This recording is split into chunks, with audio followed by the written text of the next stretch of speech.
welcome. Here we go. It's that time again. Matt Connarton Unleashed, and we are live from the studios of WMNH 95.3 FM in glorious downtown Manchester, New Hampshire. Also on Comcast 97 if you're in Manchester. But we are not currently streaming live online. There is some sort of an upgrade in progress with the modem, apparently. And so for a little bit, we will not be online. So we are, of course, still streaming or still broadcasting, I should say, on FM radio on 95.3. And I assume we are going out on Comcast channel 97 locally here in Manchester, but no online streaming, which means I also, because of that, because the internet is not functioning at the moment, I do not have this gentleman's theme music because I just get it online. But here he is. Mr. John Hopwood is here. Hi. Hi. Is your voice hoarse today? No. Why are you so far from your mic, though? There you go. That's a little better. Who's the dame? The dame? Yeah, the one behind to your left. I don't know if we say that anymore. Is that a robot? Where? Oh, you mean that head? Yeah. I don't know if... Looks like a dame. That, well, for 70s for people watching on Comcast 97, yes, that was Gonzo or Gonzolo. Created that. Yes. So here we are. So again, we are not, yes, that's all I know about it. Trust me, I have lots of questions myself, but that's all I know. So yeah, so we are not currently streaming on the internet, but I'm sure that will be back up shortly as soon as they're done doing what they're doing with the modem situation. But of course, we are, hello to everybody listening in their cars, as we say in this part of the country, during your afternoon commute on 95.3 FM. And you can give us a call today at 603-250-6007, 603-250-6007. You can also text me at 617-917-4476. Tweet me at Matt Connarton or send an email to matt@mattconnerton.com. And I will see those because I'll see those on my phone, of course. So it's not as though we're completely cut off from the world. Today is, of course, Wednesday, June 2nd, 2021. And I do want to remind you, of course, we are proudly sponsored by the Hop Knot in the Brady Sullivan right across the street at 1000 Elm Street. For those of you watching on Channel 97, you can see I've got my wonderful Hop Knot shirt. We're very honored and privileged to have them as a sponsor. They have delicious gourmet pretzels. They have an assortment of craft beer. They have wine. They have trivia night every Thursday night at the Hop Knot, hosted by the great Bill Cini. Friday nights, they have live music. Grant Lampton doing a residency there at the Hop Knot. They have Sunday brunch. They have some wonderful things happening for Juneteenth. Oh, I think I just got the... I was looking out the window. What was that? I was looking out the window that's in our door. And I thought someone was giving me the thumbs up that the internet was back on, and then I realized they're giving you the bird. Right? Yes, they hate me. They hate me here. No. He was looked like he was telling someone how to find something. So I saw a hand moving around in the window, and I thought it was the big guy saying "thumbs up, we're back on online." But that's okay. I sent a message out to Gonzo. Hey, do you have any filters? This one doesn't seem to be able to handle sibilance. Sibilance. I think it handles your sibilance just fine. Oh. You didn't do your television show today, is that correct? No, I did a Memorial Day special. Oh, I see. So it was special. It was a pre-produced package? Well, I was at the Memorial Day observance in Manchester, and I taped it. Yes. So half of it was that, and half of it was the meaning of Memorial Day from last week's show. Yeah. Well, I hope you didn't wish anyone a happy Memorial Day. You know, that's very triggering to people like Nikki Haley. She gets very upset. She is very upset. It's true, because it's not a happy day for veterans. But like the union leader, the newspaper here, which actually plays a role every 4 years in picking the president, on Memorial Day, they didn't have one thing about Memorial Day. New York Times, didn't bother either. Washington Post did, though. Oh. Because, Memorial Day is about the unofficial beginning of summer, which is, crap. Right. What can you do? This is America. But, Matt, it was in New Hampshire. New Hampshire refused to make Veterans Day to recognize Veterans Day as a 3-day holiday. And then that took off and became national, and they made Veterans Day the day it's supposed to be, November 11th, which was Armistice Day, because at the time, the World War I was the World War, the war to end all wars. It was an apocalyptic war, the likes of people had never seen the carnage. Well, they just had to wait for one more generation for it to be topped. Yeah. But I guess in 1971, I think, when, I'm not quite sure the year that they brought Veterans Day back. The 3-day holidays were all under Lyndon Johnson's administration, like late 60s. I think 68 or 60. 68 was probably the first year. But The what holidays? 3-day holidays. What's 3A? What do you mean? Well, Memorial Day's a 3-day holiday. Well, You get Saturday, Sunday, Oh. Monday. Oh, okay. Those are federal government holidays. But when I was a kid, we celebrated Abraham Lincoln's birthday and Washington's birthday. But Abraham Lincoln's birthday, you found out when you'd go to the South. My father lived in Georgia in the 70s. That's not a holiday down south. And they had Robert E. Lee Day, Yeah. in some places. And so we had Decoration Day. I don't know if it was a national holiday until they created Memorial Day. But there was one in the South and one in the North. Yeah. The two different armies. Right. But, oh yeah, the war we're still fighting. The war that goes back to the founding of the Constitution. Let's see. So if you're just joining us, by the way, so our internet is down, but it'll probably only be for a few minutes. But we are, of course, still broadcasting on the FM band and on Comcast 97. But if you miss any part of, actually, I don't know if Comcast 97 is even working with the internet down, but we're definitely on FM. Is anybody there can tell us? Well, they're working on it now. Oh, they're give you, doing some sort. So they'll give you hand signals. It'll probably quite possibly. It'll only be for a few minutes. And then we'll be back up with everything. But I did want to mention too, if you're interested in participating with the big Hop Knot Juneteenth celebration, which is going to be for that entire weekend, they've got a lot of things planned. 3-day weekend, and they're I believe so, and they're still looking for business partners, businesses in the area that want to partner up. So if you want to do that, if you're interested in doing that, if you have a business, a service, a nonprofit, whatever it may be, get in touch with me and I'll connect you with Kenny and Trudy at the Hop Knot. You can email me, matt@mattconnarton.com. Or if you're interested in sponsorship here at WMNH 95.3, we've got some wonderful sponsors like the Hop Knot. Of course, we also have Queen City Cabinetry, our friend Mike Pelopita, who's a big supporter of all the shows here. We have CGI Business Solutions, the OG of WMNH sponsors. They've been here since the very beginning, since before I was even here. So, again, best way to find out more about that, just send me an email, matt@mattconnarton.com, and would love to talk to you about it. Speaking of loving to talk to you about things, now you sent me something very can we just go back intriguing. to Memorial Day? You have more to say about Memorial Day. Well, Memorial Day, you're supposed to remember the dead from wars. Yes. And, dead veterans. And for some reason, until Mike Lopez, who's former alderman and Mr. Veteran, he enlisted so many tens of thousands of people here in Manchester. I got to open a window. Keep talking. Yeah. Not that I need to tell you. Yeah. Well, I didn't even understand Veterans Day now is for living veterans. And Memorial Day is to memorialize the dead. And when Nikki Haley says that, she's right. Because this is the time a veteran, you'll start, you have a dream that you're in a cemetery, not a military cemetery, just a cemetery. And you're looking for the grave of your duty partner, the person, that's no longer here. You survived, they didn't. Dreams like that.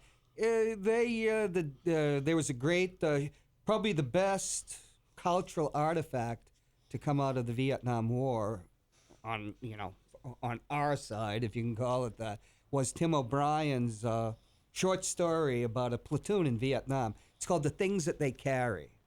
And one thing that's not mentioned, because it's after you leave Vietnam or wherever you were stationed, is the things that you carry are the dead. They are part of your life. So that's what Nikki Haley and other people are referring to when they say it's not Happy Memorial Day. But, you know. Well, the problem, though, with what Nikki Haley did was with what she was criticizing Kamala Harris for is well, she gave a terrible speech at the Navy. Well, the vice president had also publicly wished people happy, enjoy your long weekend or whatever. But she had also, which is offensive. But she had also earlier on Twitter, because this was on Twitter, she had also earlier that same day tweeted out about the importance of Memorial Day and remembering what it's all about and whatnot. So the have a good weekend came later. So Nikki Haley is calling her unprofessional and unfit for office, and it's completely ignored. And by the way, Nikki Haley, which one do you think that was the one that's really Kamala Harris's own opinion, and the one that wasn't written by her staff? The stuff, the boilerplate about Memorial Day. She's should have a happy Memorial Day. She doesn't. I don't know what. She was never in the military. Neither was Joe Biden. But Joe Biden had a son. Oh yeah, who was in the military. Yeah, absolutely. And as a Medal of Honor winner, the former governor of Nebraska, whose name I know. It's one of those things that you know their name and their face. They got him pouring drinks in a famous photograph during the New Hampshire primary. He dated Linda Ronstadt.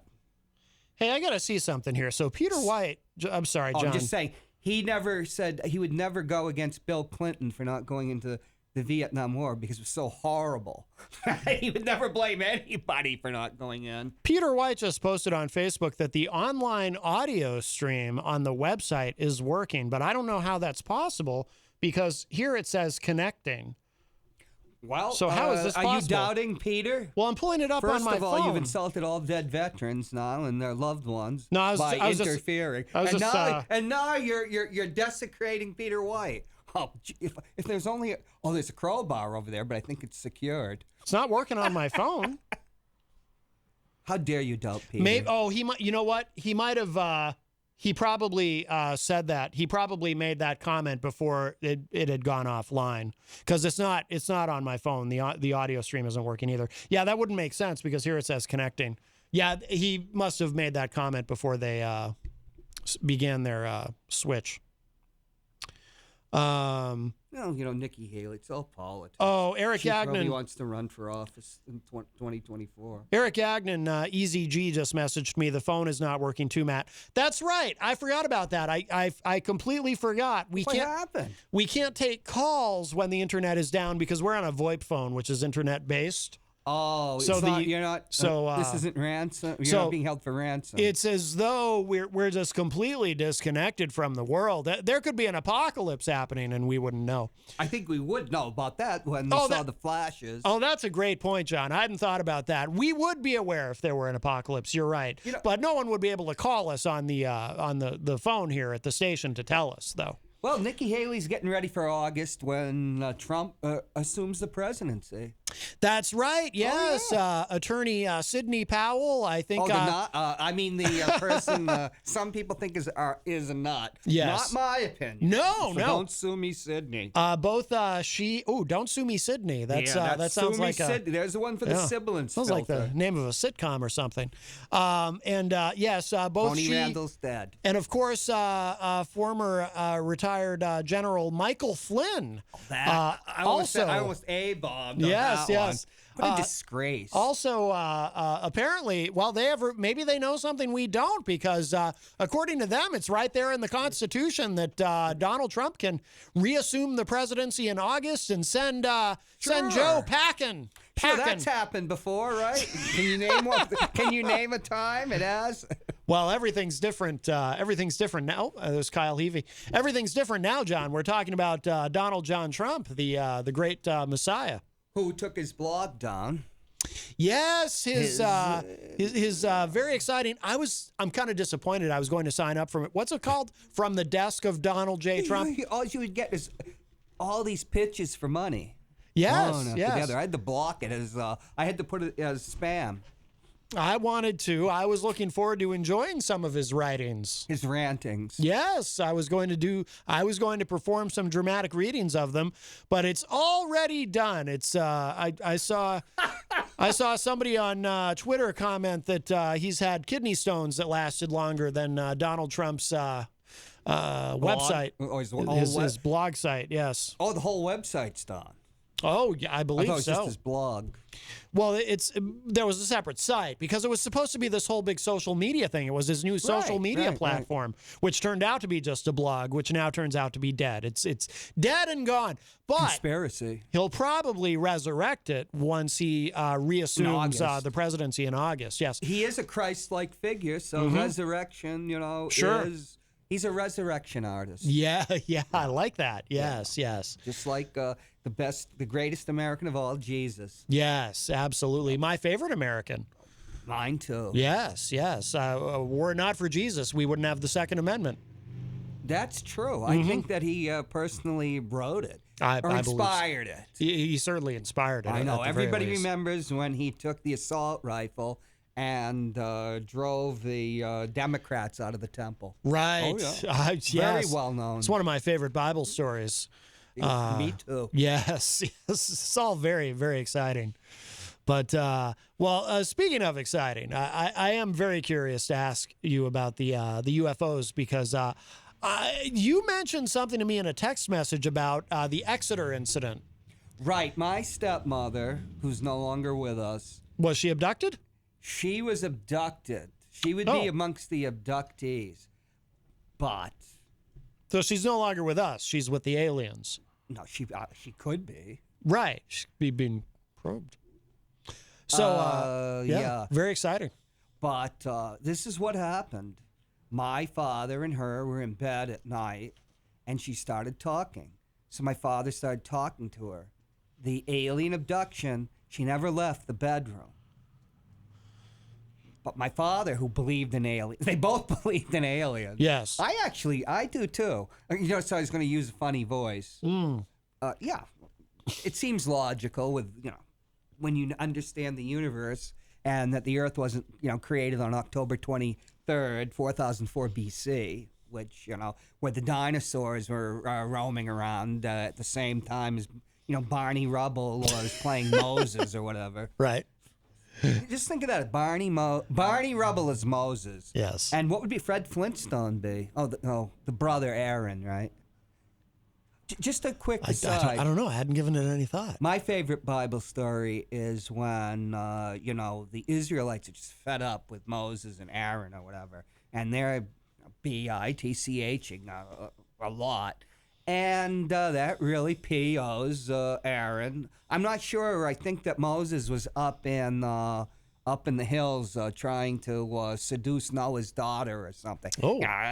Being a Protestant, things are kind of fuzzy.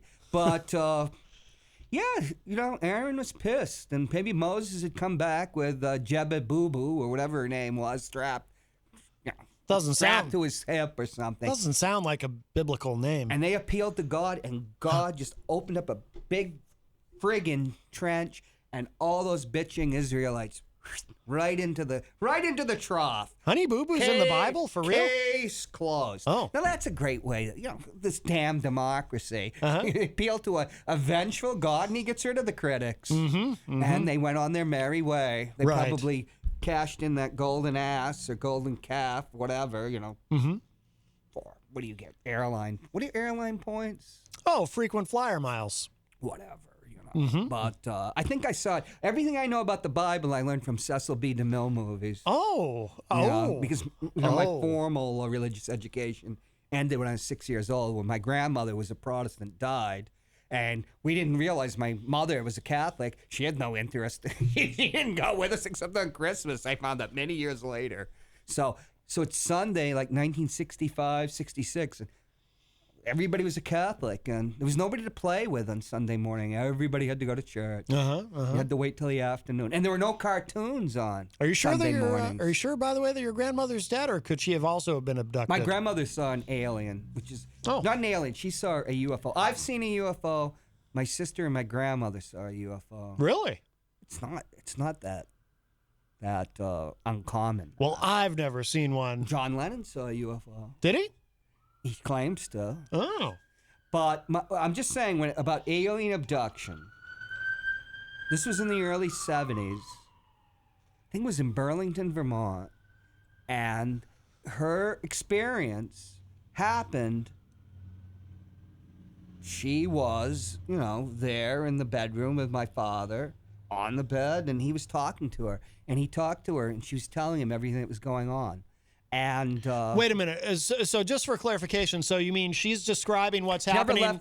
She never left where she was. So, but she's describing the alien abduction in real time. Right, this is 1972 or 73, probably about 1973.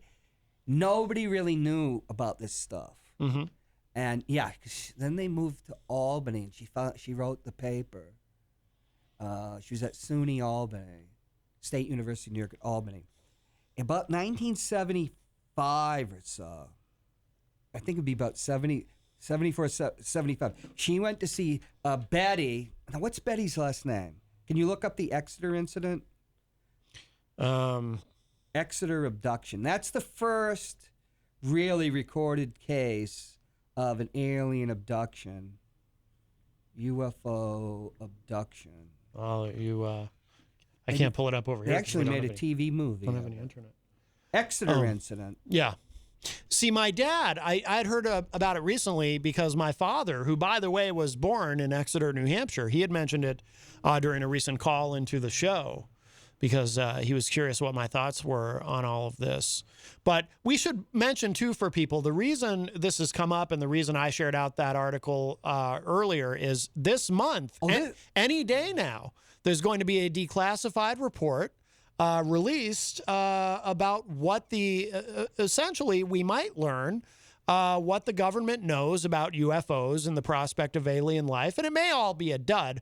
We know that UFOs are real because UFO, what it literally means is unidentified flying objects. So we know that there are unidentified flying objects. Are they actually from outer space? Are they aliens? That's what we don't know. But we might get some clues in this report, which could be released. It could be released today while we're on the air for all we know. Okay, I'm mixing up the Exeter incident.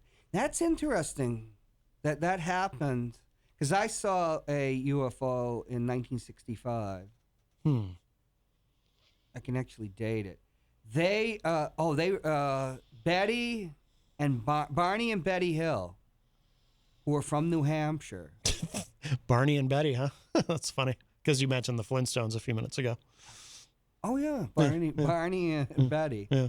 And they were quite famous. They were quite famous. If you're a UFO head, yeah. They were abducted in 1961. It was the first widely publicized report of an alien abduction in the United States. I got to look up the Exeter incident because when I saw the UFO, Johnny Quest was on. And that's so my stepmother went to see Betty Hill. Really? Yeah, she went to go see her because, when this happens to you, it's a quite significant thing. I can imagine. And so she went to see her, and she walked in. And this is before, there was no internet, kids, or anybody under the age of 40. There was nothing like that. You had the National Enquirer before they went after celebrities, until I think Carol Burnett won a big settlement against them. They used to have things like mom kills kids, cooks them in ovens and stuff. Right. And, aliens and stuff like that. But she went to see her, and there was a sculpture of what we would call an alien gray. And that's who she had seen. Oh, no kidding. Abduction.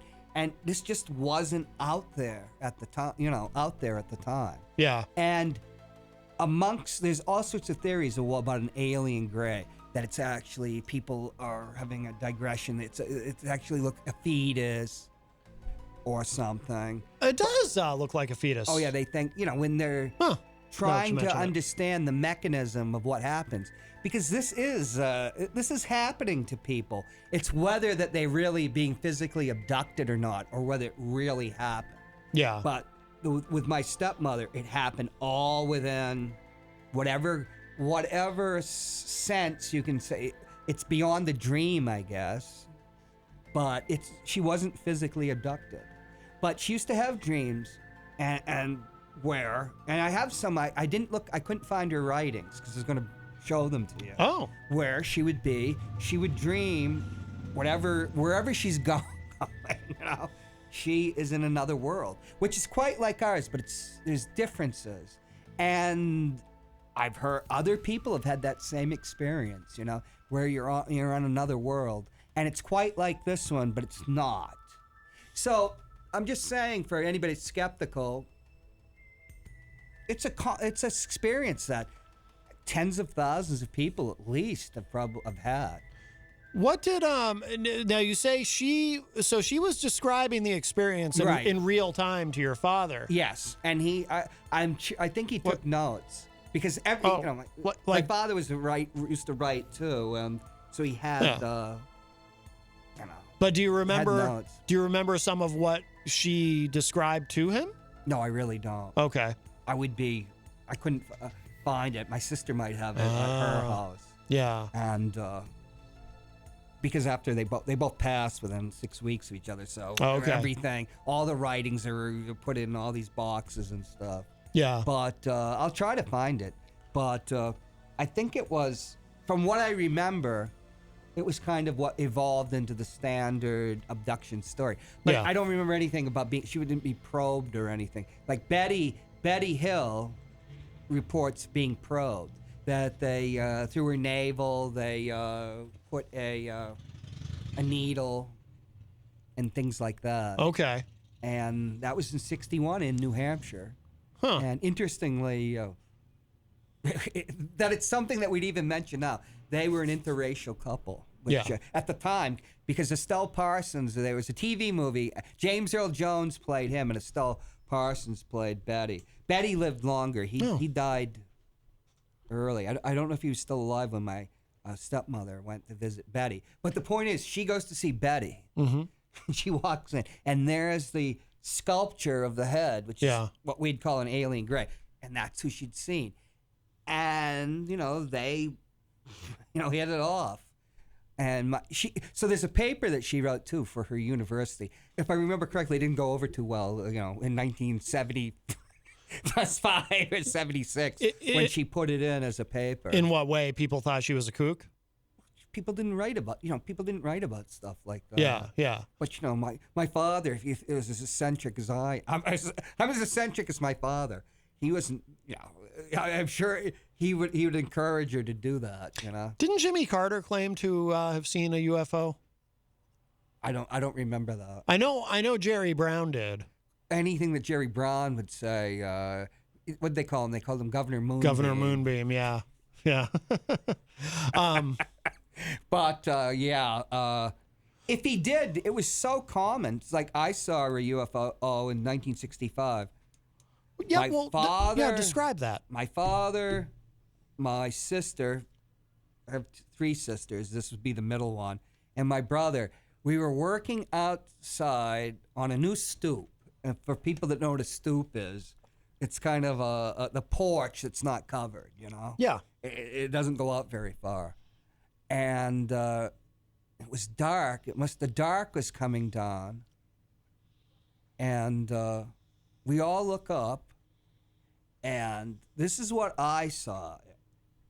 It looked like what at the time you'd call modern, a modern office building, which is just like, a rectangle, like 3 or 4 stories tall, square, with all the windows that you'd see in an office block, of the time, which it was the 50s that brought, we are in back of a glass somewhat skyscraper. It's 20 stories, which at the time was the tallest building north of Boston when they made it about 73. Oh, really? That's based on the Seagram building, which was 1958 in New York. That's a famous design that's replicated everywhere. It's a Bauhaus design, square, boxy, and stuff like that was being built, everywhere, including New Hampshire in the 1960s, the early 60s. It wasn't as ubiquitous as it is now. but it looked like a flying office block with windows, and they were lit up and stuff. And then we just all went. We didn't say a word to each other and went back to it. Years later, many years later, because you just don't talk about stuff like this.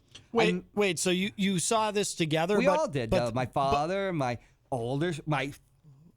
second oldest sister, and my brother. But then you didn't speak about it? No, you just go back to what you're doing. You just look up, and then you're just doing it. Years later, interesting. After my father died, and and we're all together. My brother was in the Air Force. He worked black operations.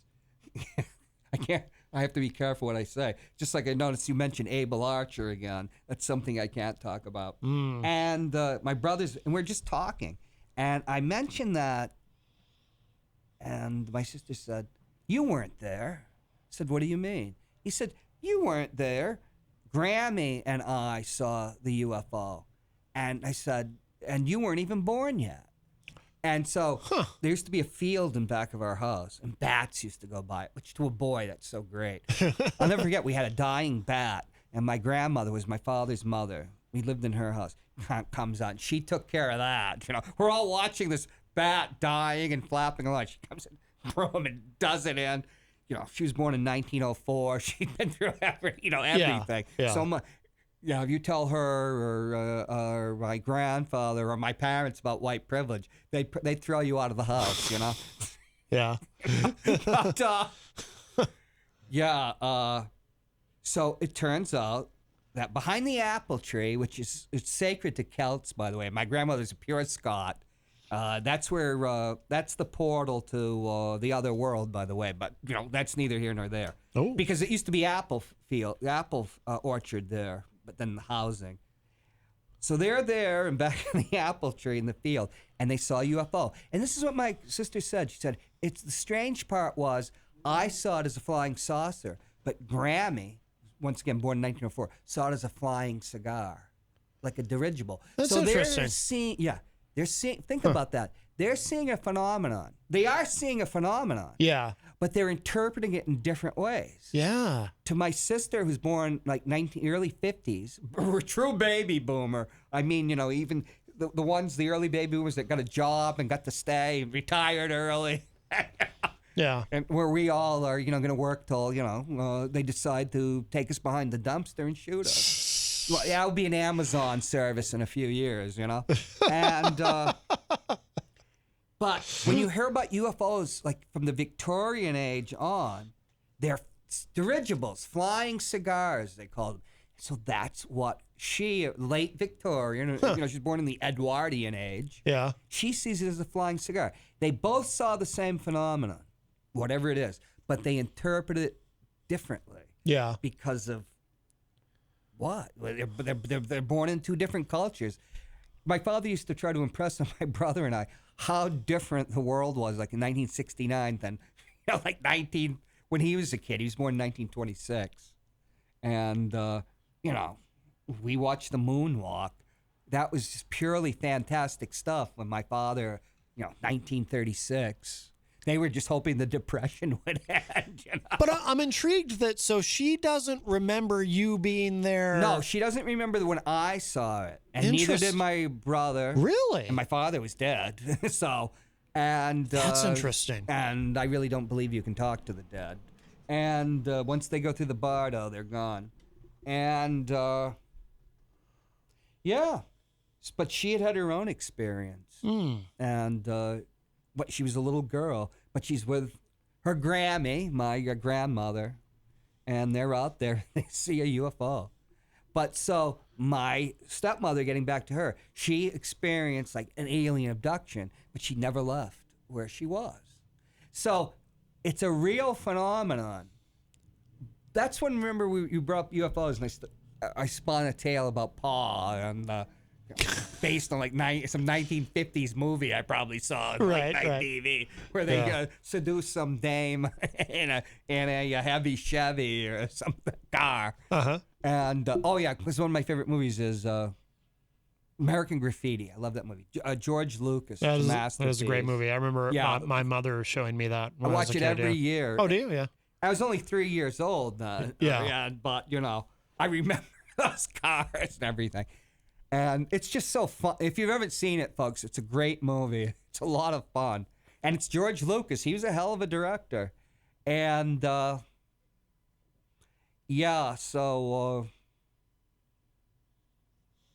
that's what I was saying. Why do you think they have to be in ships? But see, we interpret it that way. Yeah. That makes sense to us. Mm-hmm. My father was totally into Eric von Daniken and the Chariots of the Gods and stuff. And I actually got into that too. Although I was far more skeptical than my father. My father was a salesman for most of his life. Yeah. And a salesman, like he says, a salesman or any you can sell them anything. You know? If you're a good enough salesman. Sure. If somebody in the South, they'll have hawkers like at a Walmart. And they'll say, "Hey, we got these knives here, and who's gonna?" And they give the spiel. Who's gonna be the first person to buy it? Well, I bought the knives for $1 before they go up. I talked to my father after. He says, "Hey, they did it when I was there, and I was the first person to buy it too." So he's got the set of knives, and I do too. Well, we got it cheap, but they don't do that up north or in California. But I guess. The selling to the rubes is still a thing down south. I mean, that's Trump territory. Well, we're going to take our break a little bit early because the internet just came back on. So let's get on. So I'm going to play something, and while I have something, I know what I'm going to play. I'm not going to tell you what it is. This will be a surprise for everyone, but this will be a lot of fun. Does that have to do with the pleasure saucer? Not exactly. Ooh. But we'll play a little something, show some love to our sponsors, and then we'll be back online and broadcasting on the FM band. I think this is... And Obama just said something about UFOs. We can talk about that. Oh, yes, he did. Just waiting for this to load up here. Just want to make sure we're definitely back on the internet. This is loading a little bit slow, or slowly, I should say. Grammar, Matt. It's loading, but it's taking its sweet time. Hey, did you hear the rumor is the new New Hampshire Republican gerrymandering plan will give them 19 seats in the Senate out of 24. Oh, you voted for, what's his name? Governor Sununu. Why'd you have to mention that name? All right, we're going to take a quick break, and we will be right back. Wow.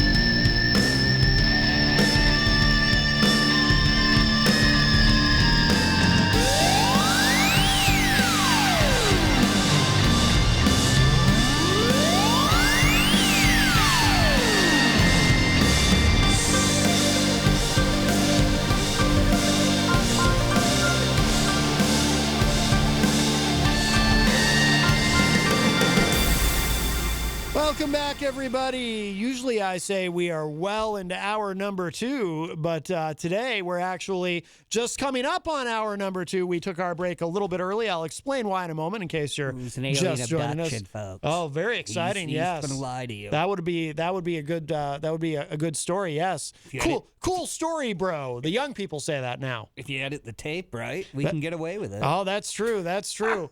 No, we were not online for the first hour. We were only broadcasting on the FM band because we were there was an internet upgrade happening. But so hour number 2, we decided to take a break, come back early, and here we are in all our glory, both on FM radio and online. And we have a call. Hi, welcome to Matt Connarton Unleashed. Who's this?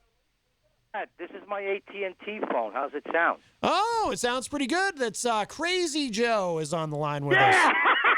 Oh my goodness. Is he going to talk about UFOs or about himself? Oh, I don't know if you heard, John Hopwood was asking, are you going to talk about UFOs today, Crazy Joe? Have you been abducted? Hello? He's been abducted right now. I think he got abducted. It's about time. well, we got some evidence. Crazy Joe, no doubt, swept away. I thought I heard some sort of sound like a bzzz, like he was being beamed up to something. All right, well, nice hear from Crazy Joe. Welcome, everybody. It is hour number 2 of Matt Connarton Unleashed. We are live from the studios of WMNH 95.3 FM in downtown Manchester, New Hampshire. Also on Comcast 97 if you're in Manchester. Streaming at WMNHradio.org and on the Matt Connarton Unleashed Facebook page.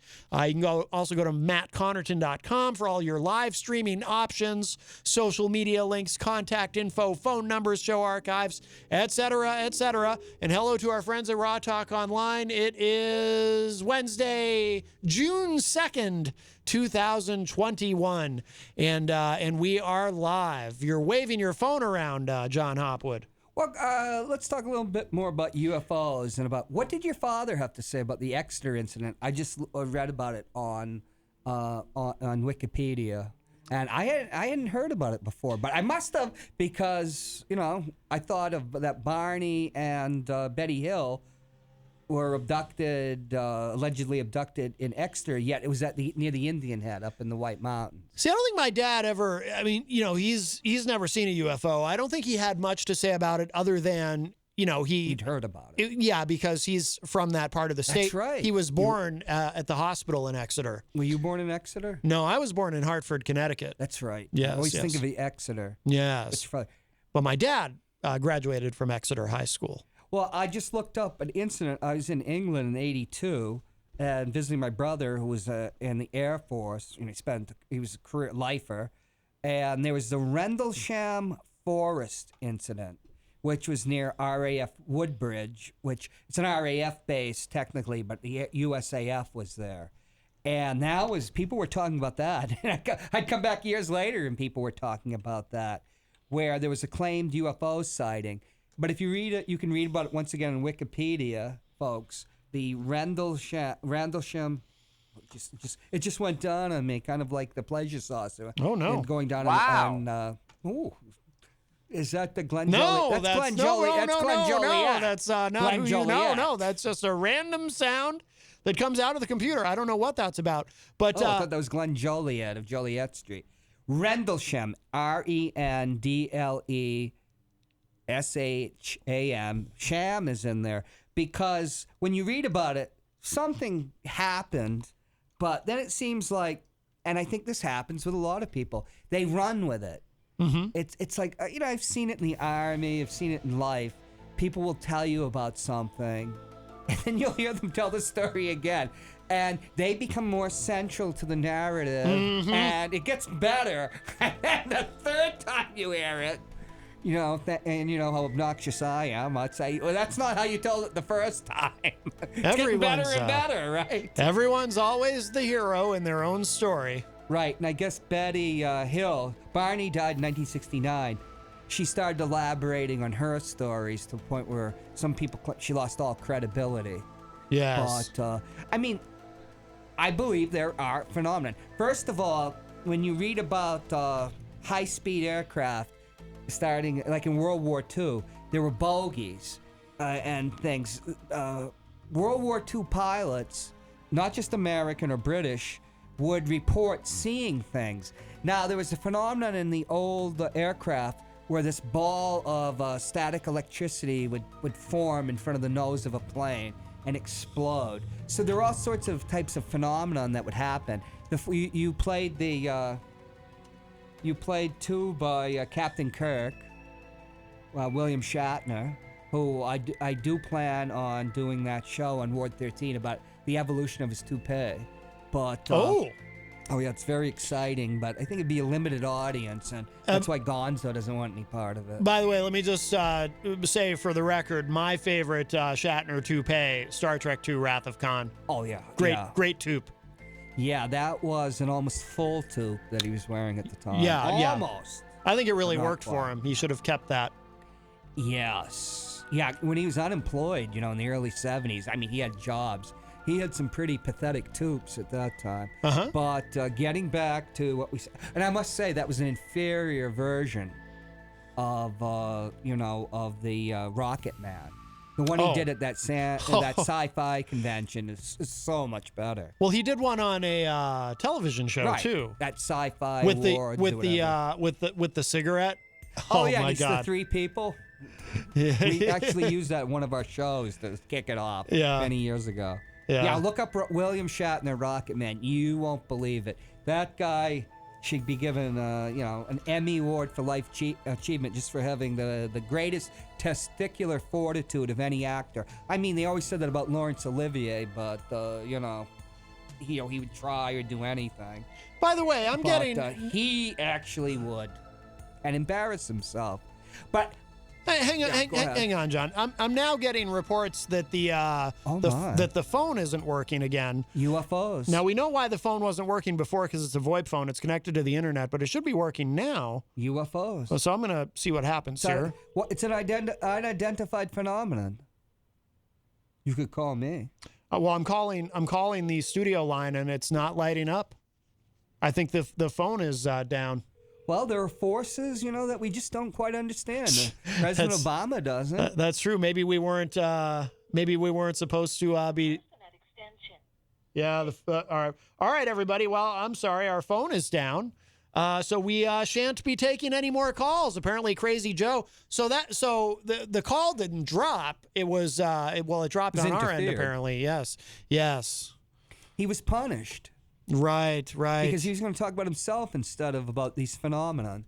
Next thing, I was wondering if Gandhi was going to call in next with his egregious faux Southeast Asian Indian accent.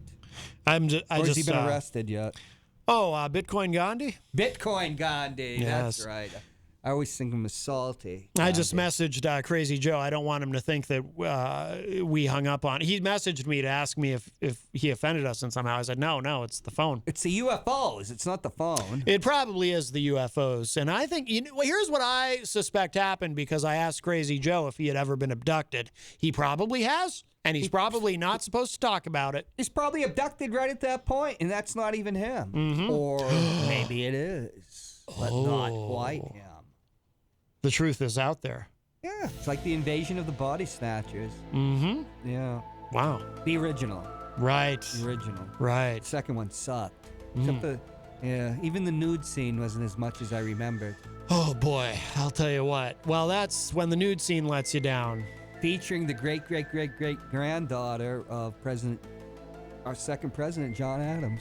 Of course. Oh, yeah. And who would you rank, in terms of a thespian, where would you rank, well, in relation to each other, Sir Laurence Olivier? Lord Olivier. They made him a lord. Lord Olivier. I didn't realize that. And William Shatner. Which one would you rank higher? I would put them in the same category because most people if you're younger than me, yes. Remember Larry Olivier was supposed to die, and he lasted 25 years out of sheer will. So, and he had his third wife, and they churned out 5 kids. So, damn, and he's in a 95% tax bracket. So they were offering him $1 million, like to play Neil Diamond's Jewish father in the egregious remake of The Jazz Singer.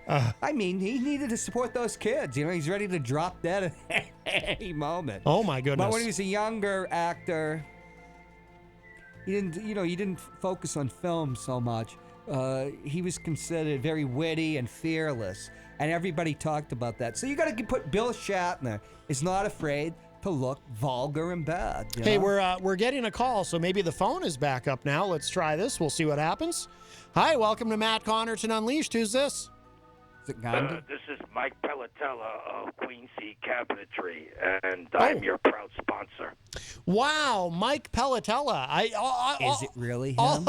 All this time I've been saying your name wrong. I didn't, but I do believe I'm suffering from adult onset dyslexia. You sure this isn't an alien? I Could just be. want to say, Matt, you're doing a fantastic job, and I'm going to give more money to the station Thank because you. I just won the mini lottery of New Hampshire. Wow, There's that's a fantastic. mini lottery? The mini lottery. You get you gotta be jab? you got to be in it to win it. He said he wasn't going to do that. Well, that's true. bastard. I know. I wanna show the radio people and your lovely station that I've been a proud sponsor of that I am not a cheap man. Okay. That I am very gracious to you and your lovely staff over there. It's just amazing what you do.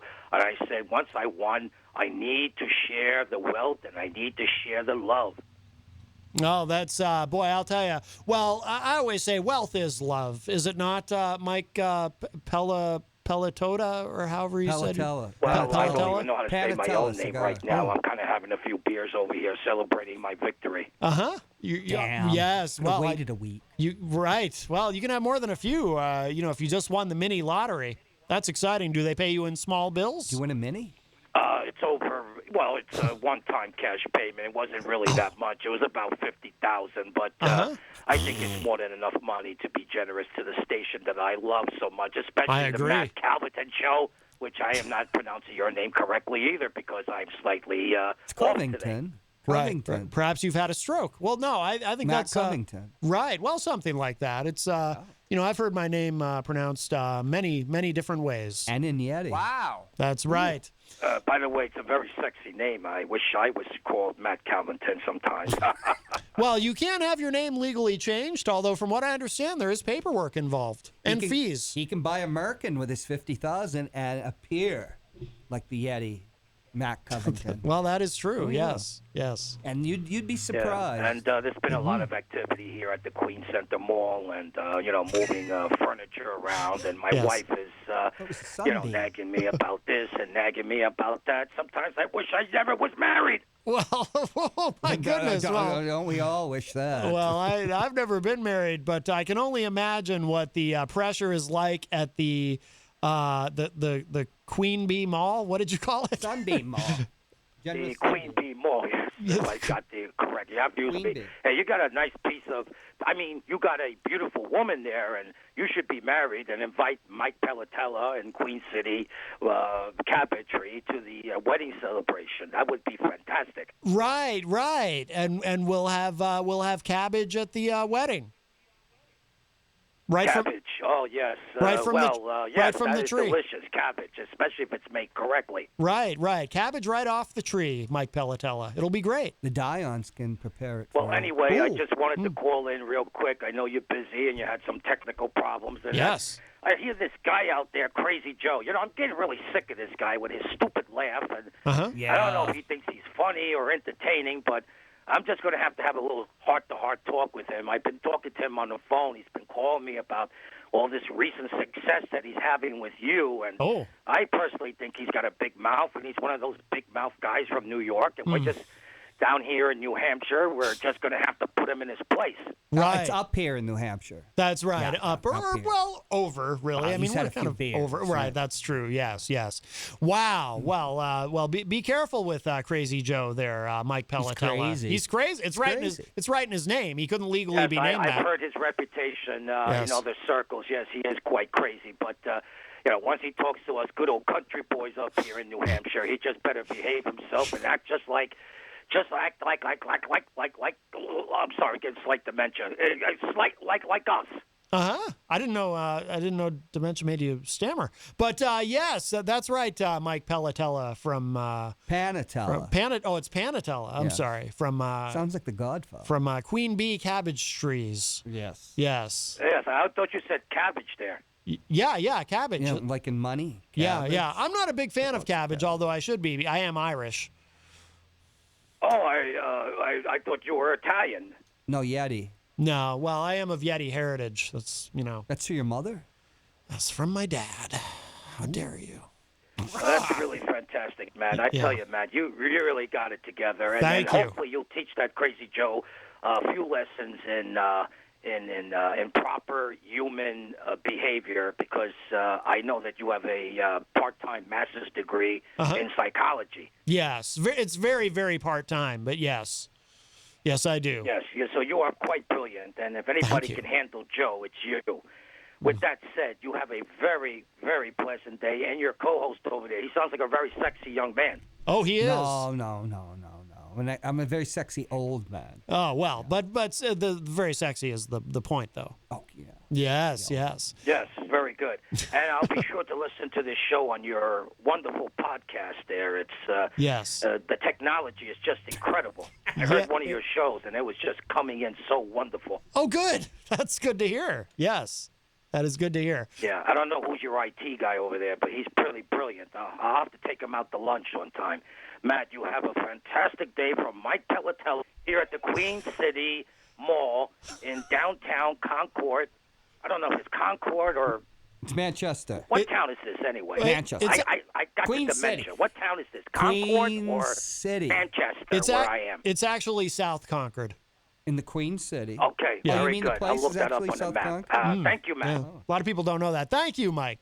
Take care. Hey, thank you, sir. Bye-bye. You're welcome. Bye-bye. Wow, what a nice call from Mike Palantella from Manchester. The Queen Bee Mall. In the Queen Bee Mall. Cabbage Tree something. Are you very nice. Serious? That was a nice Lisa? surprise.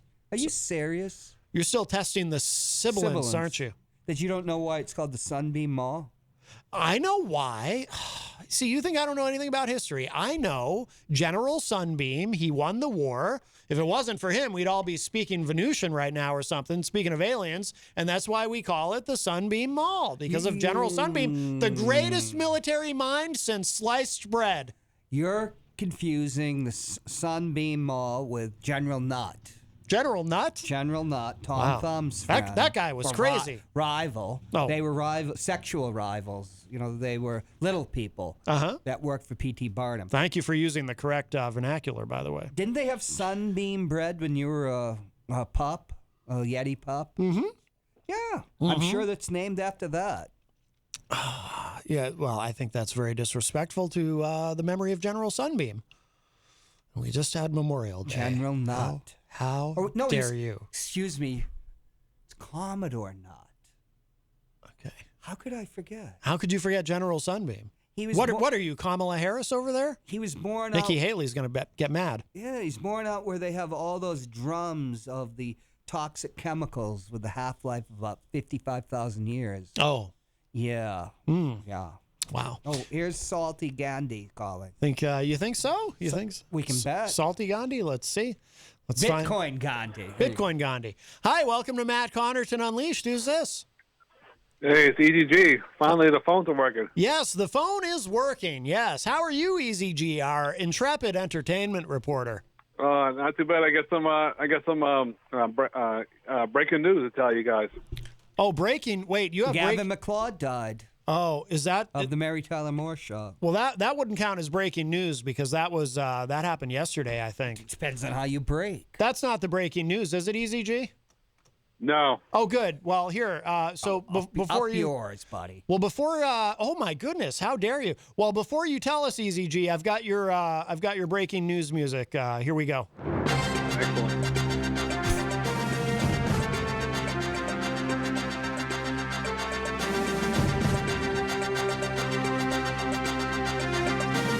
Wow.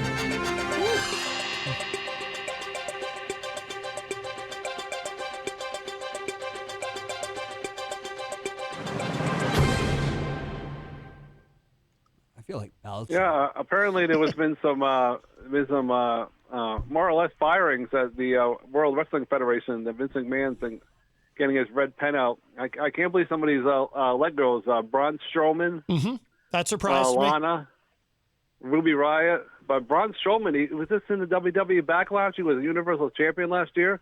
Yeah, he's What a do you big think deal. of that, Matt? He's a big deal. And they also let go Aleister Black, which was a big surprise because that guy's a future star. That guy's a star. They Yeah, al- what are they thinking?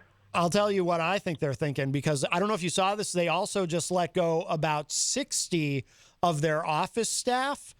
And Yeah, what's up with that? Yeah, you know what they're doing. So that guy, Nick Khan, who Vince hired basically to run the corporate side of WWE, I think they're getting ready for it's been the rumor for a while. I think they're cleaning up their balance sheet. I think they're tightening up. I think they're getting ready to sell. I think they're going to sell to NBC Universal eventually, to Comcast. What does that mean for the Peacock there? Well, that's who owns Peacock. So that's Oh, all right. yeah. Oh, what's that mean for Triple H and Stephanie? to help out. Well, hopefully they'll still have jobs, but I think a lot of those people are going to get replaced by Comcast employees. Yeah. Triple H Why- is Stephanie, really? Wow. Yeah. Why duplicate? Right. Well, that's the thing with these office personnel they fired. A lot of them were doing redundant tasks in different departments. Oh, Scott. Yeah, Triple H has been there 25 years. Scott Robinson says they're getting ready for the return of the Hulkster. I'm skeptical. No. I'm skeptical. But I wonder if they're getting rid of some of these wrestlers because they got to. Soon they're going on the road next month. Yep, they're getting back on the road. They're going to go back to live events. And that costs a lot of money. It does. It does. They are the luckiest company in the history of the world. They signed 2 enormous television deals just a little bit before the pandemic. And then this deal moving the WWE network to the Peacock network, which is owned by NBC Universal Comcast. That was Right. another $1 billion deal there. I mean, they are the most profitable they've ever been. It's Yeah, if incredible. they are, why can't they pay the wrestlers? Because they want to be rich. They want to be Or richer. Yeah. They want to So, sell. all If- right, some of these guys and girls. If they're going to sell the company, I got an incoming call. We'll talk to you tomorrow. all right, bye, Eric. Is he coming on tomorrow? Yeah, well, he's going to be. I think he's going to be Skyping in. He hasn't been feeling well again. Oh. And he wants to, but he does want to do his entertainment report tomorrow. He messaged me earlier and was asking, is Christian Lacoste, also known as DJ Reckless, doing every Sunday at the 603 Bar and Grill, which I believe he is. So Eric is going to be adding that to his entertainment report. So Christian, that's great news for you if you're listening. We have another call. Hi, Yeah. welcome to Matt Connarton Unleashed. Who's this? Hey, it's Charles Richardson. What's going on? Charles Richardson. How are you, my friend? From the Charles Not Richardson doing too Show. bad. Yes. So I want to comment a little bit on the wrestling. So, yeah, they let go about a dozen wrestlers, Yeah. and some of them shocking. One of them also was Keith Lee from NXT. I didn't know that. That must have just Yep, they happened. released that was Wow. on the side note. But Keith Lee was released right after those other 5 or 6 wrestlers were fired. Wow. I was told, yes, they're looking to, I guess, get rid of sell WWE over to NBC, Yeah. which would be on NBC Universal, which would be my company. But I'm also being told that Vince might be stepping down, and Stephanie, Shane, and Triple H may be taking over. Mm-hmm. So what I'm thinking is they're going to sell half of the company, keep 50.1 shares. They'll still have the lead, but they're going to still maintain control.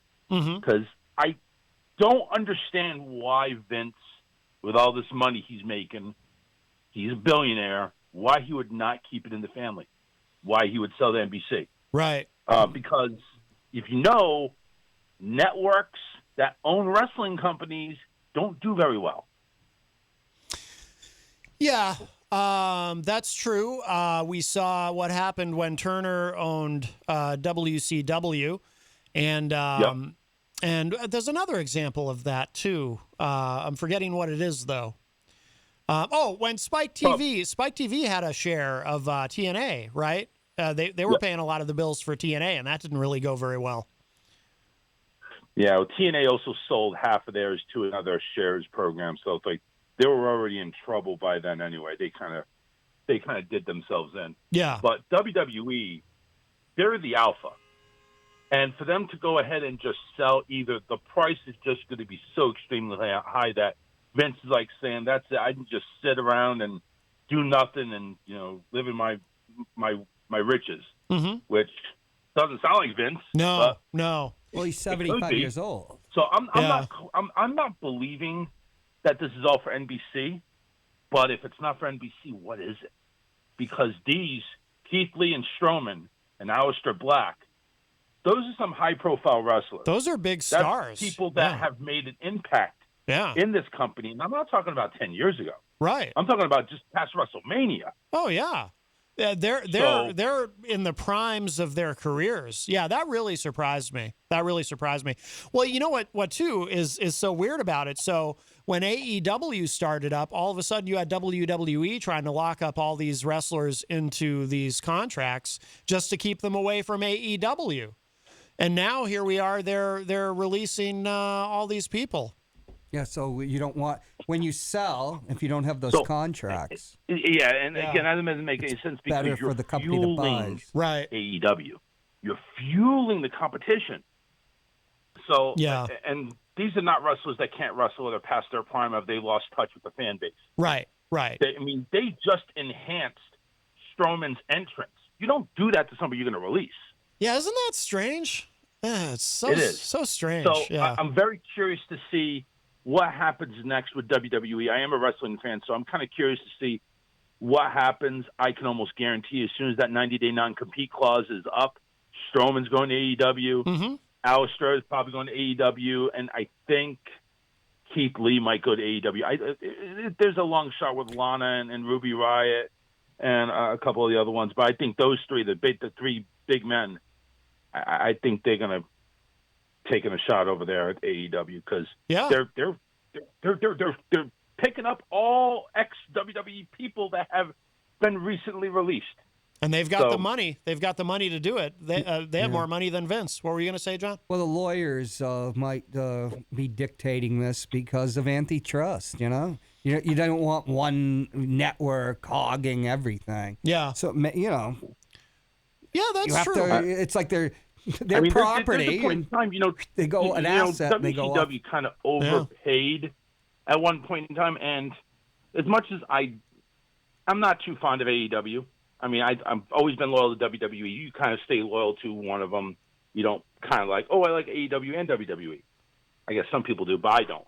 And it's like they may be starting to pay over what their supposedly their budget would be. Because they're just now starting to get fans back in the building. Right. They're just now starting to get back to touring. Are you going to pay too much for these wrestlers to where all of a sudden you start losing money? Right. So it is going to be interesting to see. It's a good start to this story, and it'll be interesting to see how it plays out. Yeah. Big surprises today, that's for sure. I didn't know about Keith Lee. That really stuns me. I don't know. If they go ahead and sell the NBC before the week is up, or before the month is this month is up, I'll be even more surprised. Oh, I would too. I don't think it's going to be that quick. But I remember when the network, when WWE Network first went to Peacock, that the rumor then was, within 5 years that it was inevitable. And apparently Disney was really mad because Disney wanted to they wanted to buy WWE, but they kind of gave up, I guess, from what I've read. I mean, this is all rumor and speculation. They kind of gave up on that prospect when they saw that the network was going to Peacock, because then they were like, oh, NBC is going to end up buying them. We're kind of out of the running because Disney had expressed an interest. But yeah, it's fascinating to watch. I don't see Disney being involved in wrestling. Where they're going to have a cartoon Royal Rumble where Mickey comes out in like this gear that Triple H wears, and Goofy comes out in John Moxley uniform. Like, I don't see it. I think it's going to be more of a joke than anything. Disney owns WWE. May not be the right fit. You're right. Right. Anyway, I thought I'd go ahead and throw my 2 cents there. All right, Charles. Thank you so much for the call, my friend. Yep, take care. All right, take care. Bye-bye. All right, that was Charles Richardson from The Charles Richardson Show. He's live tonight from 7 to 9 p.m. on Raw Talk Online. And, of course, you can watch on Facebook. Please give his show a like on Facebook, The Charles Richardson Show. So he's live every Wednesday and Friday from 7 to 9 p.m. Eastern. He's down in Florida. Oh. Yes. That's interesting what you said, though, about the lawyers might be encouraging WWE to get rid of some of these people because of antitrust. Well, NBC has them for 5 years. That was signed earlier this year. Oh, like the Peacock Network, for $1 billion for 5 years. Yeah. Why they would need the asset itself, I don't know. Yeah. But McMahon's 75 years old. He could... Anybody that age could die tomorrow, and they've lived a very full life. Yes. So estate planning, I'm sure this guy has batteries of lawyers, and they've done his estate planning. He's got the daughter married to what's his name? Triple H. Triple H. Yeah, who's from Nashua. Yeah, If I remember correctly. He is. Levesque, isn't that his original name? Levesque, yeah. Levesque, right. And then they have 3 daughters. You have no, I don't know how his trust, McMahon's trust and all that. Is he going to leave it all to his daughter and his son-in-law? Is he going to leave it so that the grandchildren have it? Do they want to even inherit it? Mm-hmm.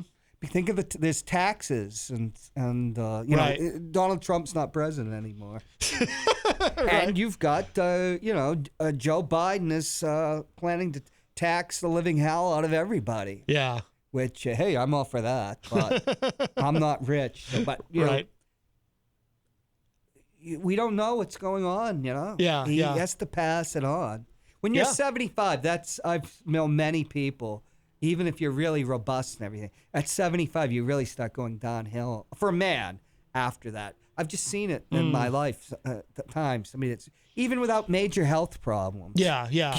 You were, because somebody like McMahon could have like a middle age for a long time. Right, So I'm right. sure, a guy like that Well, yeah. is probably taking excellent care of himself. Well, on his 70th birthday, he was Yeah. on the cover of Muscle and Fitness magazine, Right. and But he's not ignorant about knowing about what happens to people. He's Right. not a dumb man at Right, all. right. So at 75, he's got to really be thinking about, his estate and what's going to happen. Mm-hmm.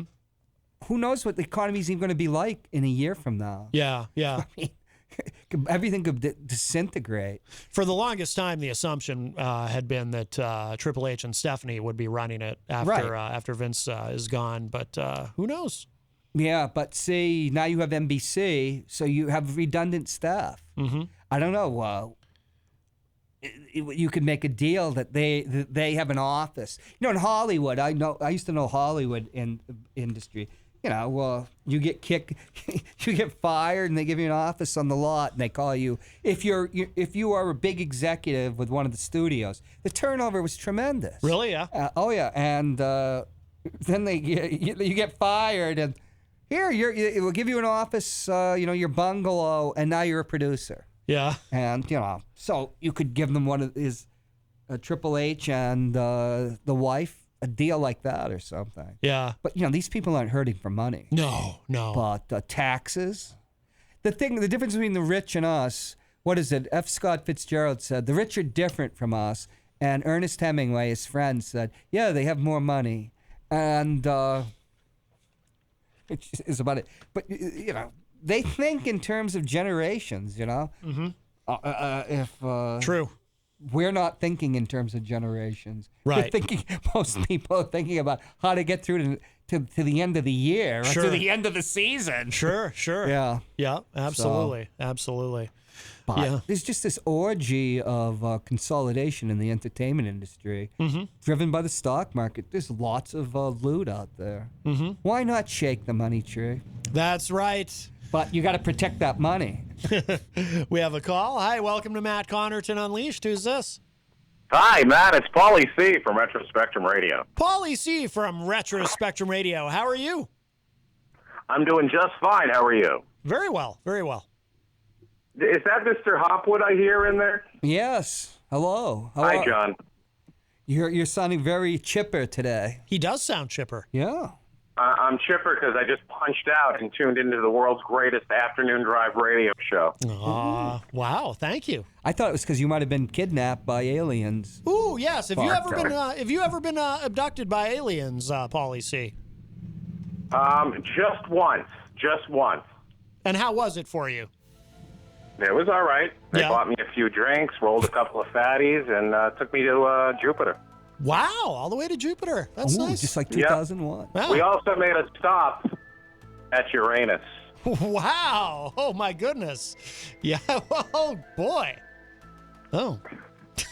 So, Mr. Hopwood, I have a question for you. Sure. Would you be willing to put a Friday night aside and come join us for an episode of Retro Spectrum Radio where we can talk like nothing Ooh. about anything but movies? That would be We fun. can talk about movies. Okay. Sure. Awesome. Just name Yeah, the and I Friday. also want you, if you can, if you have it within you, I would like you to get a song list together of 25 of your most favorite songs ever. Oh, okay. Are we talking about pop All right. songs? It doesn't matter what genre of music it is. I just like to gather our guests' favorite songs and maybe throw a playlist together while we're chatting for the 2.5 hours. You know? Okay. Well, that's very easy. That'll be fun. Yeah, absolutely. And we'll try to. Maybe we'll do the night. Maybe that night when we're on, we can either do something like movie soundtracks as the music that we're playing for the night. Why don't we do that? Don't make a song list. We'll do movie soundtrack songs, and we'll talk about the movies that they're from. How's that? Yeah, that'd be good. I have some ideas about that. I was just thinking about that.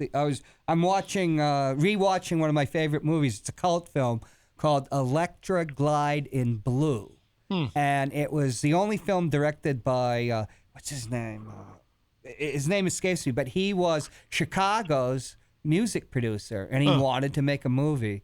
And the members of Chicago actually are in the movie. Oh. And there's a concert in it, but it stars Robert Blake.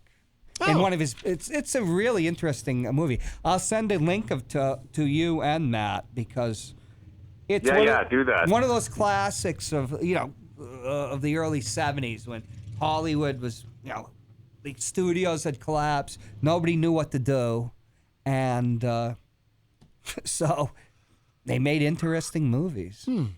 Well, with Robert Blake, you can't go wrong. So that's got to be interesting. No, he's great in it too. What is he? Absolutely. Is he? He was acquitted, right, of murder? Acquitted of murder. Yeah, he was. I think he lost the civil suit, though, Yes. Matt. Is that right, Sean? Oh, Yes, he did. Because in a civil suit, they had the wife of the guy who was accused on the stand, if I remember correctly. And of course, she can't testify because she's the wife in a criminal suit. And they asked her, in your heart, do you believe that they did it? And she said yes, and, or she said something like that, and that's what sank him. But in the criminal case it just wasn't there. Robert Blake, if the people don't know about it, he was married to this woman who was a notorious hustler. She'd been hustling Christian Brando, Marlon Brando's son. She was a person that would marry people, and they used to call it Lonely Hearts scam. Okay. Which, you get Sergeant Pepper's Lonely Hearts Club Band. Yeah. Hearts, where people used to, women would be looking for love, so to speak. But she'd been looking for love with many, many people. She was a well-known con man, if we can use the term con man for her. And she got pregnant. She was seeing Christian Brando and Robert Blake at the same time. And she tried to get Brando to marry her. And he wouldn't. It turned out to be Blake's kid, the DNA testing, so he married her. But Christian Brando is on her answering machine and said, somebody's going to kill you. Not me. They wouldn't let that go into evidence. Interesting. But he took her to lunch, and they got out lunch, and he said he forgot his pistol at the restaurant. Yeah. So he went back, came back, and she was dead.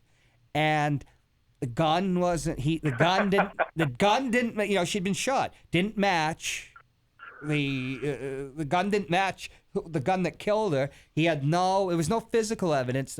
He hadn't done it. Yeah. So they brought in 2 witnesses who were stuntmen that said he solicited them to kill her, but they didn't kill her.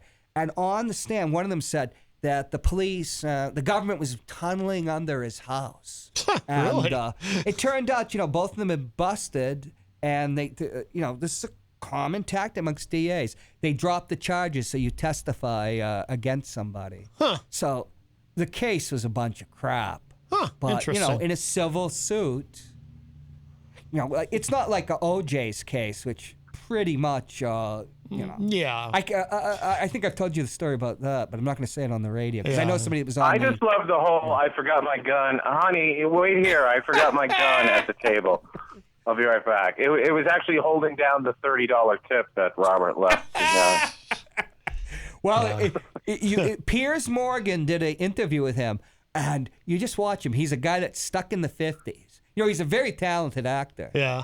But but he's stuck in the 50s. You know, all the lingo's from the 50s, and he's crazy as hell. Yeah, I've seen interviews with him. I didn't see that one, but I've seen interviews with him. Yeah. But it's like they say, there are all sorts of guys that wanted to kill this woman. But, you know, it's just in a criminal case. You got to prove something. But L.A. Yeah, and I just looked it up, too. And Robert Blake did not go to jail for his civil suit. He's spending his twilight years out of the spotlight.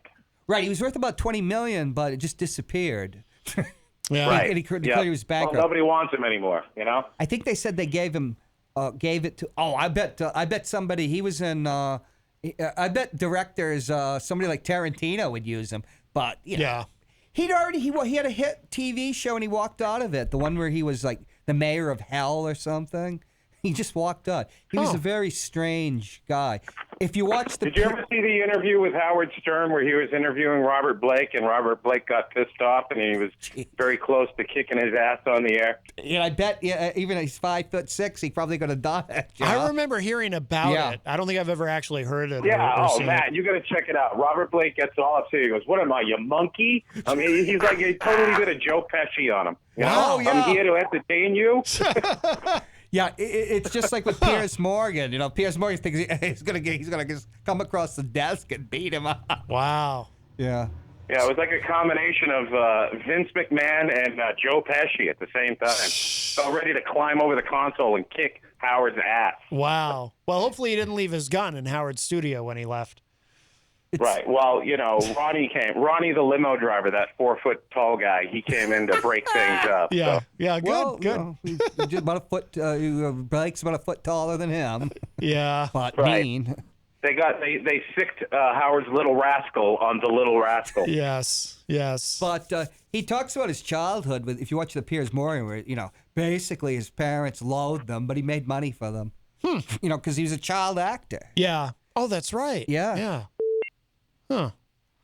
Well, very Now, good. anyway, let's do that. Okay. I'll tell you what, John. If you can, try to private message me a list of movies that you know have a good soundtrack, and I'll get a whole couple of segments of music together, and we can discuss those movies on the air. All right? Okay. Yeah.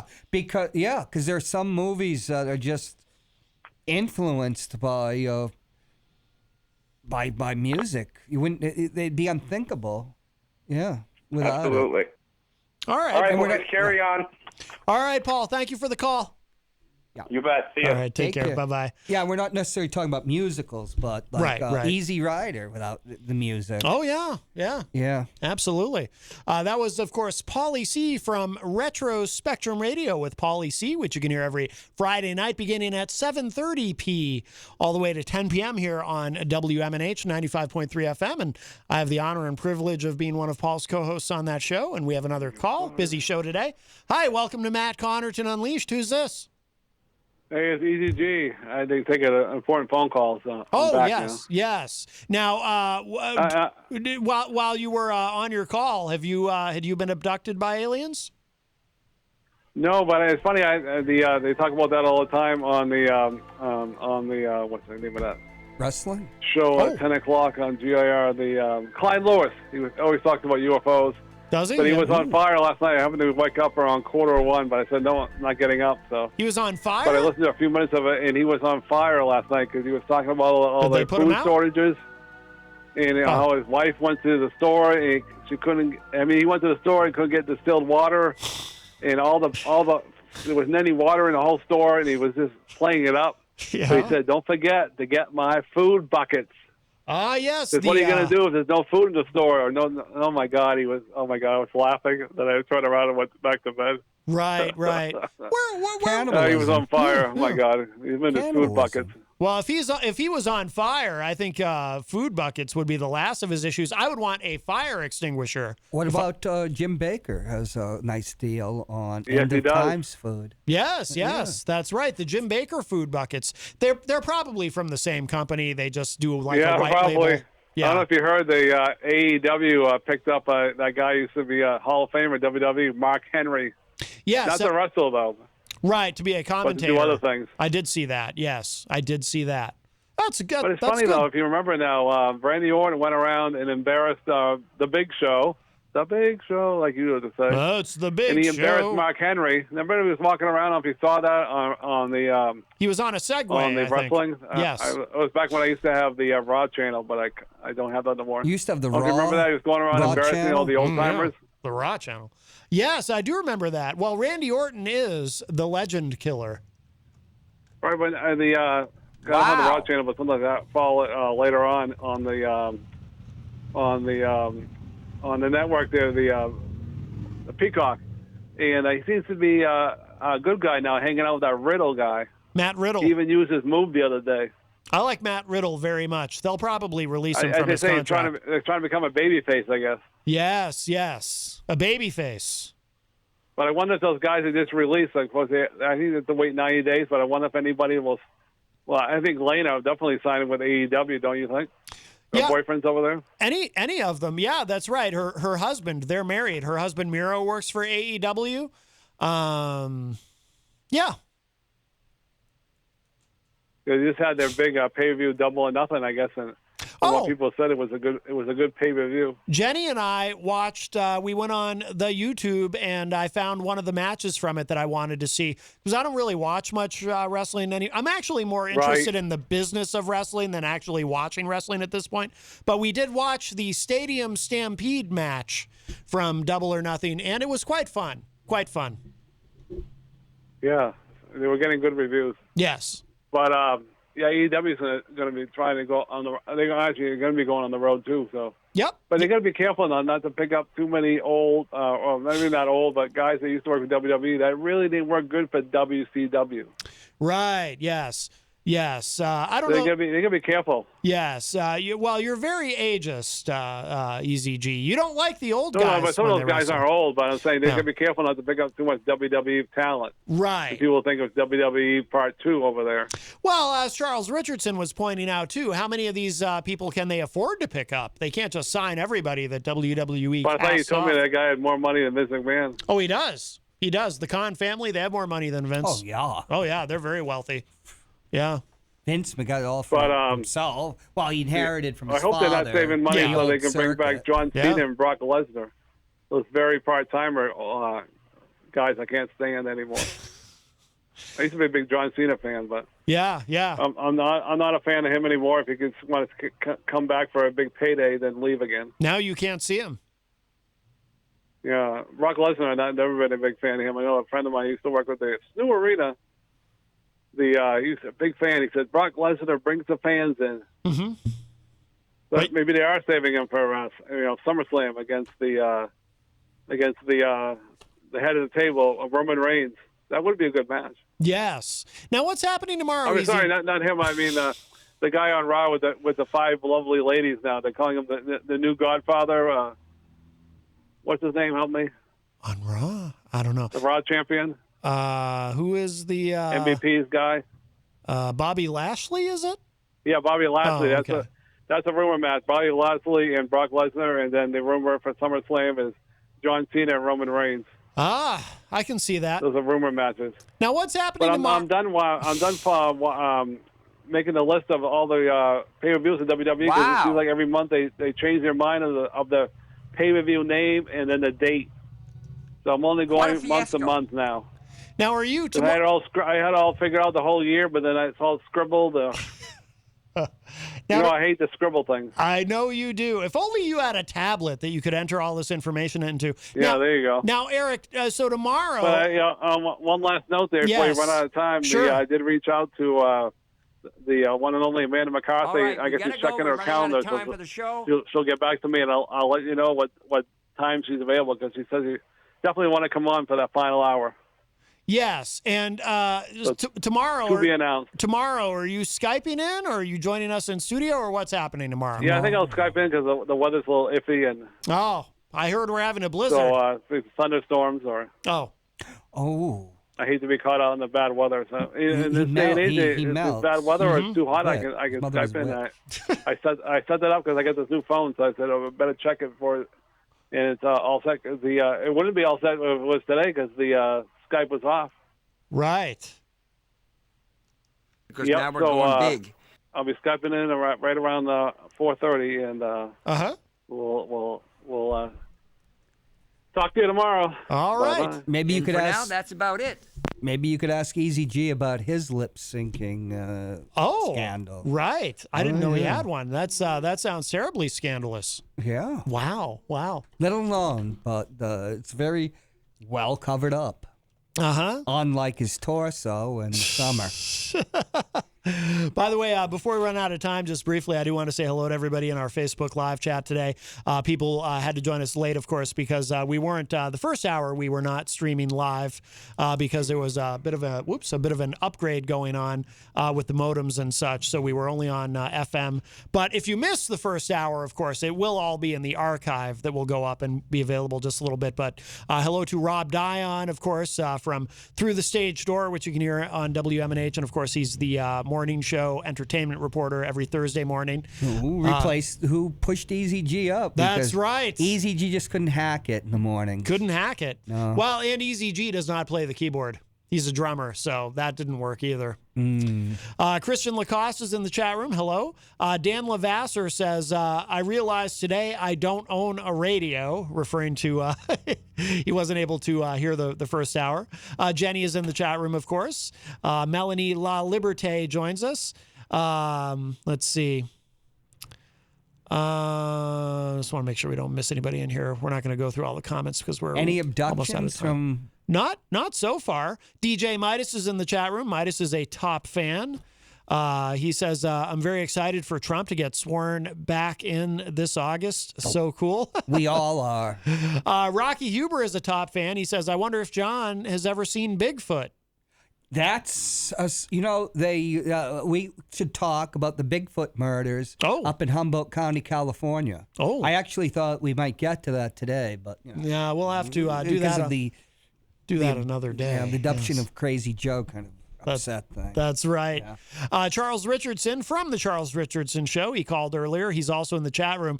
He says, it isn't a great thing when you start ranking toupees, referring to our William Shatner discussion earlier.